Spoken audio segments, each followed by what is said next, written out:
সন্ধ্যাকে চুপ দেখে আকাশ বিরক্তি কণ্ঠে বলে, বাংলা বোঝো না? হাসতে বলছি, হাসো। সন্ধ্যা শক্তি খাটিয়ে সোফা থেকে দাঁড়াতে চায়, কিন্তু তার ডান পা আকাশের বাঁ পায়ের উপর পড়ে।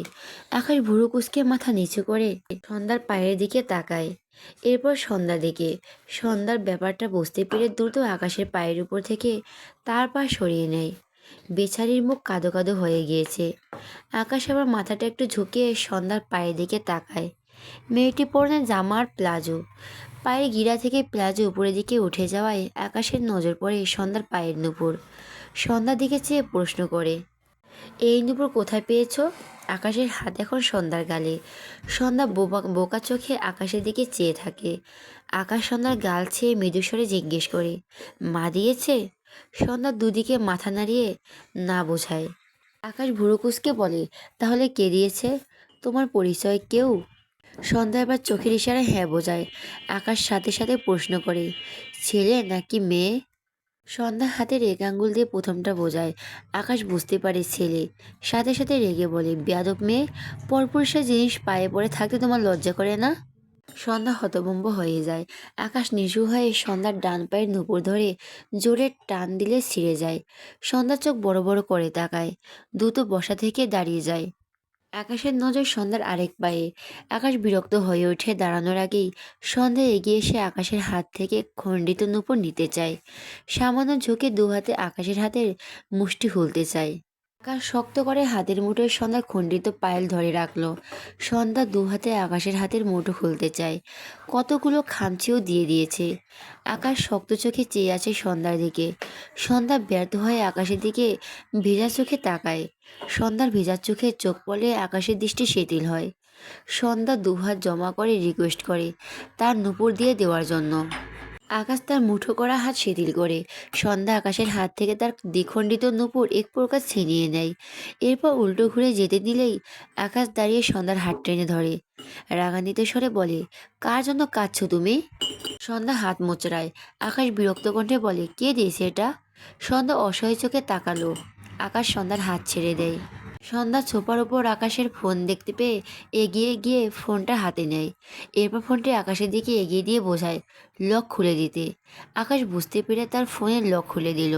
সন্ধ্যা আকাশের ফোনে কিছু টাইপ করতে শুরু করে। প্রায় মিনিট 30 সময় নেয় সন্ধ্যা। এরপর ফোনটি আকাশের সামনে ধরে আকাশ পড়তে শুরু করে, আমার ভাইয়ের আমাকে রূপার পায়েল বানিয়ে দিয়েছিল, বুঝেছেন? আপনার প্রবলেম কি? হ্যাঁ, আমার ভাইয়ের জিনিস ছিঁড়ে ফেলছেন কেন? আপনার জিনিস তো নেইনি আমি। ভাইয়া কত ভালোবেসে বানিয়ে দিয়েছেন জানেন? জানবেন কি করে? পারেন তো শুধু কারণ ছাড়া মানুষকে লোভী বলতে। যারা যেমন তারা অন্যকে তেমনই বলে। নিজে লোভী বলে আমাকে লোভী বলছিলেন। আপনি হলেন মেয়ে লোভী। মেয়ে দেখলে ড্যাব ড্যাব করে তাকিয়ে থাকেন, লোভী কোথাকার। লেখাগুলো পড়ে আকাশ বিস্ময়ের চোখে তাকায় সন্ধ্যার দিকে। সন্ধ্যা ঢোক গিলে আকাশের ফোন সোফার উপর ছুঁড়ে ফেলে দৌড় দিতে নিলেই আকাশ সন্ধ্যার হাত টেনে ধরে, দাঁতের দাঁত চেপে বলে, কি বললে? সন্ধ্যার ডান হাত মুখে দিয়ে ইশারা বোঝায়, আপনি বাংলা পড়তে পারেন না, মূর্খ নাকি? আকাশ চোখ বড় বড় করে তাকায়। কি পরিমাণ বেয়াদব মেয়ে ভাবা যায়! এতদিনে সে কে কত অবলা মেয়ে ভাবত। সন্ধ্যার আরও শক্ত করে ধরে দাঁত কিরমির করে বলে, ইডিয়েট, আমি কোনো মেয়ের দিকে তাকাই না, বুঝতে পেরেছো? সন্ধ্যা বিরক্ত হলো।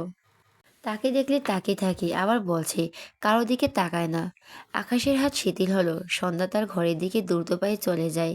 আকাশ বিরক্ত চোখে চেয়ে দেখলো সোফার উপর তার ফোন নিয়ে কাউকে কল করে। রিসিভ হওয়ার সাথে সাথে চিৎকার করে বলে, আমার ডিভোর্স পেপার আসে না কেন? এদিকে এক বেয়াদব মেয়ে আমার পাশে ঘুরঘুর করছে, একে নেওয়া যাচ্ছে না। আমার মাস অপেক্ষা করতে পারো না? এক সপ্তাহের মধ্যে যদি আমার বাড়ির ডিভোর্স পেপার না আসে, তাহলে তোকে পিস পিস করে কেটে গঙ্গায় ভাসাবো। ওপাশ থেকে অরুণ ভুরু কুঁচকে বলে, আমাকে তোর কোন দিক থেকে উকিল মনে হচ্ছে? আমি হলাম কি সুন্দর হ্যান্ডসাম একটা ছেলে। আকাশ বিরক্তি হয়ে বলে, তুই কোথা থেকে এলি? অরুণ হতাশ কণ্ঠে বলে, মাটির তল থেকে। সামান্য কি তোর বউটাকে মানছিস না কেন? কারণ ও বেয়াদব। অরুণ চোখ ছোট ছোট করে বলে, আদবালি হলে মানতি? আকাশ বিরক্ত হয়। সামনে তাকালে দেখলো সন্ধ্যা তার দিকে চেয়ে আছে। চোখ দুটো ভেজা মনে হলো। আকাশ পাত্তা দিল না। একরকম বেয়াদব মেয়েকে তার সহ্য হয় না। তোর পিছে কত মেয়ে ঘুরঘুর করতো, সে অ্যাভয়েড করতো, আর এই মেয়ে সরাসরি তাকে লোভী বানিয়ে দিল। সন্ধ্যার দিকে তাকিয়ে অরুণের উদ্দেশ্যে রেগে বলে, ডিভোর্স পেপার ছাড়া আমার বাড়ির দরজা তোর জন্য বন্ধ। অরুণ অসহায় কণ্ঠে বলে, আরে আমি তোর ডিভোর্স পেপার কই পাবো? আকাশ শক্ত কণ্ঠে বলে, সেটা তুই জানিস? বলে খট করে কল কেটে দেয় আকাশ। এরপর বড় বড় পা ফেলে সিঁড়ি বেয়ে উপরে উঠতে থাকে। আকাশের চিৎকার আসমানি নওরান এই ঘর থেকে সবাই বেরিয়ে আসে। আকাশের বলা কথাগুলো শুনেছে আসমানি নওরান চুপচাপ দেখলো আকাশকে। শিমুর মা এগিয়ে এসে বলে, আকাশ তুমি সন্ধ্যাকে ডিভোর্স দিতে পারবে না। আকাশ পিছু ফিরে রেলিংয়ের সাথে হেলান দিয়ে বলে, কেন? আকাশের খালা রেগে বলে, আমি বলছি তাই। আকাশ গম্ভীর গলায় বলে, তুমি বলতে থাকো, আমি সময় মতো ডিভোর্স দিয়ে দিব। কথাটা বলে উপরে উঠতে থাকে। দু বোন হতাশ চোখে আকাশকে দেখলো। শিমুর মাথা চুলকায়। আকাশ ভাইয়া সন্ধ্যা ভাবিকে ডিভোর্স দিবে ভাবতে মনটা খারাপ হয়ে গেল। সে এসব কিছু জানতো না। সন্ধ্যা দীর্ঘশ্বাস ফেলে তার ঘরের ভেতরে গিয়ে দরজা ভিড়িয়ে দেয়। ডান হাতে দ্বিখণ্ডিত নূপুর দু হাতের মাঝে মেলে ধরে। আকাশের কথাগুলো মনে পড়ল। সন্ধ্যা নিজের উপর বিদ্রোহ হাসে। চোখে জোড়া ভিজে ওঠে। ডিভোর্স তার ভাগ্যে লেখা আছে, এটা তো বিয়ের দিন রাতে বুঝেছিল। তবুও কেন যে খারাপ লাগে, একজনের সাথে বেঁধে গিয়েও আবার আলাদা হয়ে যাওয়া। সন্ধ্যার বুক ভার হয়। সৌম্যর আদর মাখার ডাক কানে বাজে। বনু, এই যে নূপুরটি। সৌম্য তাকে এনে দিয়েছিল। সন্ধ্যা তখন ক্লাস 8-এ পড়তো। গ্রামে তার এক বান্ধবী ছিল। পায়ে নূপুর ছিল দুটি। সন্ধ্যার ভীষণ ভালো লাগে নূপুর। সে তার বান্ধবীর কাছে নূপুর জোড়া চাইলে সে সন্ধ্যাকে পড়তে দিয়েছিল। সন্ধ্যা পায়ে নূপুর পরে সেও কি উচ্ছলতা! বেশ অনেকক্ষণ দৌড়ায়। এরপর তার বান্ধবীর নূপুর জোড়া চাইলে সে সন্ধ্যাকে পড়তে দিয়েছিল। সন্ধ্যা পায়ে নূপুর পরে সে কি উচ্ছলতা! বেশ অনেকক্ষণ দৌড়ায়। এরপর তার বান্ধবীকে নূপুর জোড়া ফেরত দিতে আসলে দেখে একটি পায়ে নূপুর নেই। সন্ধ্যা ঢোক গিলে তার বান্ধবী ব্যাপারটি বুঝতে পেরে সন্ধ্যাকে যা নয় তাই বলেছিল। তার মা নেই, বাবাও থেকে নেই। বাবা কেন তাকে দেখতে পারে না, আরও কত কথা। সন্ধ্যা অবাক হয়ে শুধু তাকিয়েছিল। তখনও সেখানে তার ভাই সৌম্য এসে যখন কাহিনী জানলো, তখন সৌম্যর অনেকটা সময় নিয়ে খুঁজে খুঁজে সেই মেয়ের নূপুর এনে ফিরিয়ে দিয়েছিল। এরপর সন্ধ্যা চোখের পানি মুছে দিয়ে জড়িয়ে নিয়ে বলেছিল, বনু, একদিন তোকে ওর চেয়ে অনেক দামি নূপুর এনে দিব, দেখিস। সৌম্য সত্যি 1 বছরের মাথায় তার জন্য রূপার নূপুর এনেছিল। তার পায়ে নিজ হাতে পরিয়ে দিয়েছিল। সন্ধ্যা গল্পে শুনেছে প্রেমিকারা প্রেমিকাদের নূপুর পরিয়ে দেয়, কিন্তু তার ভাই বাইরে গিয়ে অক্লান্ত পরিশ্রম করে তার যত্ন করে ভালোবেসে এই নূপুর বানিয়ে এনেছিল। সন্ধ্যাকে ডেকে বলেছিল, বনু, তোর খুব পছন্দের একটি জিনিস এনেছি আজ। সন্ধ্যা তার ভাইয়ের দিকে তাকিয়েছিল। সৌম্য ঘেয়ে নিয়ে একাকার হয়েছিল। সন্ধ্যা সৌম্যকে ঠেলেছিল ফ্রেশ হওয়ার জন্য। তখনও সব নিবে। সৌম্য শোনেনি। সে ছাতের হাতা দিয়ে কপালের ঘাম মুছে হাঁটু মুড়ে বসে সন্ধ্যার দুপায়ে নূপুর পরিয়ে দিয়ে মাথা উঁচু করে বলেছিল, এবার হেঁটে দেখ তো বনু। সন্ধ্যার পায়জামা উঁচু করে নূপুর দেখে বিস্ময় চোখে তাকিয়েছিল সৌম্যর দিকে। হাঁটু মুড়ে বসে মাথা নিচু ফুপিয়ে উঠছিল। সৌম্য ব্যথিত স্বরে বলেছিল, কাঁদছিস কেন বনু? সন্ধ্যার চোখ মুছে ইশারা বুঝিয়েছিল, কারণ তুমি বেস্ট ভাইয়া। কথাগুলো ভাবতে ভাবতে সন্ধ্যার চোখ থেকে টুপটুপ করে পানি গড়িয়ে পড়ে। দু হাতের মুঠোয় থাকা পায়েল ভিজে একাকার হয়। খুব মনে পড়ে সৌম্যর ভাইকে। এই তো তার ভাইয়ের একটুখানি স্মৃতি। লোকটি কিভাবে ছিঁড়ে ফেলল, পা ছিলে গিয়েছে। সন্ধ্যা এসব গায়ে মাখল না। তার তো এই নুপুরটার জন্য দম আটকে কান্না আসছে। লোকটি তার ভাইয়ের জিনিস ছিঁড়ে ফেলল, অথচ একটু অনুতাপ নেই। উল্টো তাকে ডিভোর্স দিতে পারছে না বলে কত রাগ। ডিভোর্সের কথা ভেবে সন্ধ্যার নিঃশ্বাস ভারী হলো। সৌম্য রাস্তার ধার দিয়ে হাঁটছিল, মুখে মলিনতার ছোঁয়া। ইরার নীরবতার সৌম্যর বুকে ছুরির ন্যায় আঘাত করেছে। তার ইরাবতী অন্য কারো। কি করে মানবে সৌম্য? হঠাৎই তার সামনে কারো স্ত্রী দুটো পা দেখে সৌম্য দাঁড়িয়ে যায়। মাথা উঁচু করলে ইরার বাবাকে দেখে ভুরু কুঁচকে যায় তার। লোকটি সৌম্যর কাঁধে হাত দিয়ে বলে, তোমার সাথে ইম্পর্ট্যান্ট কথা আছে, 5 মিনিট সময় দাও। সৌম্য কি বলবে বুঝলো না। সম্মতি না দিলেও না করতে পারল না। ইশতিয়াক আহমেদ সৌম্যকে নিয়ে একটি ক্যাফেতে বসে। হালকা কিছু অর্ডার করে ভদ্রলোক। সৌম্যর বদনে চিন্তার ভিড়। ইশতিয়াক আহমেদ সৌম্যর দিকে চেয়ে ভাবনায় ব্যস্ত। কয়েকদিন আগে সৌম্যর ব্যাপারে খোঁজখবর নিতে গিয়ে জানতে পারে সন্ধ্যার কথা। প্রথমে আকাশ ইরাকে বিয়ে করতে রাজি ছিল, এরপর রাজি নয় কারণ হিসাবে বুঝল সৌম্যর বোন সন্ধ্যা। তখন থেকে তার মেজাজ পুরো বিগড়ে আছে। এক ভাই তার মেয়েকে দখল করে বসে আছে, আর এক বোন আকাশের জীবন চলে এসেছে। দুই ভাই বোন তার প্ল্যান পুরো মাটি করে দিয়েছে। তবে খোঁজ নিয়ে জানতে পেরেছে আকাশ তার ডিভোর্সের সব ব্যবস্থা করছে। সময় লাগছে একটু, এই জন্য কিছুটা শান্ত আছে সে। ভাবনা রেখে মৃদু হেসে বলেন, তো কেমন আছো? সৌম্য মৃদু স্বরে জানায়, ভালো। ইরার বাবাকে পাল্টা জিজ্ঞেস করলে ভদ্রলোক শব্দ করে হেসে ফেলে। সৌম্য ভুরু কুঁচকে তাকায়। সে হাসির কিছু বলেছে বলে তো মনে হয় না। ইরার বাবা হাসি থামিয়ে বলে, একটু বেশি ভালো আছি, তাই হাসি থামছে না বুঝলে। সৌম্যর বিরক্ত হলো, তবে কিছু বলল না। ইরার বাবা পাঞ্জাবির পকেট থেকে ফোন বের করে সৌম্যর দিকে তাক করলে সৌম্য বিস্ময়ের দৃষ্টিতে তাকায়। স্ক্রিনে সন্ধ্যার সেসব পিক যেসব তাকে প্রতিদিন নিয়ম করে পাঠাতে হতো। সৌম্যর গলা শুকিয়ে আসে, কাপা কণ্ঠে বলে, আমার বনু কোথায়? ইশতিয়াক আহমেদ টেবিলের উপর ফোন রেখে হাসে। সৌম্য হঠাৎই রেগে বলে, আপনি আমার বোনকে কোথায় রেখেছেন বলুন? ভদ্রলোক ভুরু কুঁচকে বলে, আমি তোমার বোনকে বিয়ে দিয়েছি। নাকি তোমার পরিবার বিয়ে দিয়েছে? আমার চেয়ে তো তাদের ভালো জানার কথা। সৌম্য শান্ত হলো। ইরার বাবা ভুল কিছু তো বলেনি। অন্তঃপর বলে, আপনি আমাকে আমার বোনের পিক ভিডিও পাঠাতেন তাই না? ইশতিয়াক আহমেদ হেসে বলে, বুদ্ধিমান ছেলে। সৌম্য বিচলিত কণ্ঠে বলে, আমার বোনু কোথায় আঙ্কেল? প্লিজ বলুন। ইশতিয়াক আহমেদ হঠাৎই মুখ গম্ভীর করে বলে, শক্ত গলায় বলে, আমার মেয়ে থেকে দূরে থাকবে। সৌম্য কী বলবে বুঝল না। সে একটু আগে ইরার সাথে দেখা করতে গিয়েছিল, কিন্তু ইরার তো বিয়ে হয়ে গিয়েছে। ঢোক গিলে বলে, আমি বিবাহিত মেয়েদের পিছু নেই না। ইশতিয়াক আহমেদ কপালে ভাঁজ পড়ে। সৌম্য আবার অনুরোধের সুরে বলে, আঙ্কেল প্লিজ বলুন, আমার বোনটা কোথায়? ভদ্রলোক হেসে বলে, বলবো বলবো, তার আগে আমার মেয়ে থেকে দূরে থেকে প্রুফ দাও। নিজে থেকে অ্যাভয়েড করে প্রুফ দাও। এর বিপরীতটা করলে তোমার বোনের খোঁজ পাওয়া তো দূর, সেই দুনিয়ায় আর বেঁচেই থাকবে না, বুঝলে? সৌম্যর চোখে মুখে ভীতি। সে ইরার বাবাকে কয়েকবার দেখেছিল।